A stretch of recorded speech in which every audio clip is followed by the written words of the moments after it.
Tuloy-tuloy naman ang pakikipagtulungan ng Meralco sa mga local government unit para maisaayos ang spaghetti wires tulad na lang sa Patero City. Yan ang ulat ni Vel Custodio.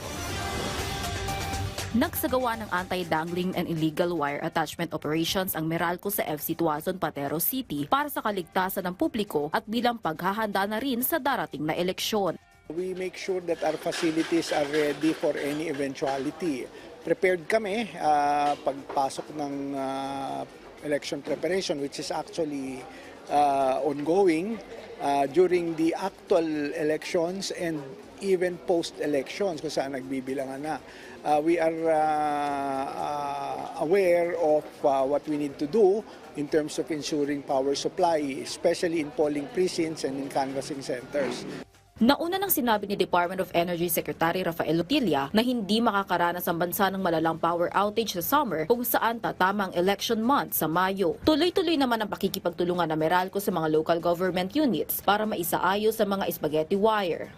Minsan nagiging sanhi ng sunog no? Kaya sa pag-aayos natin ito, palagay ko maiiwasan natin. Yung mga kung tawagin namin ay sunog na nanggagaling sa mga poste at sa mga kable.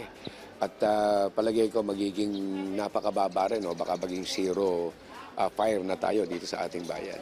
May babala naman ng electric company sa mga iligal na nagkakabit ng mga kable. Under the law, we are authorized to go after those who have illegally installed their facilities, and lalo na dun sa mga illegal service connection. That is a violation of Republic Act 7832, which is a criminal liability. Payo ng Meralco na dumaan sa maayos at legal na proseso sa pagpapalagay ng linya at makipag-coordinate din sa LGU. Vel Custodio para sa Pambansang TV sa Bagong Pilipinas.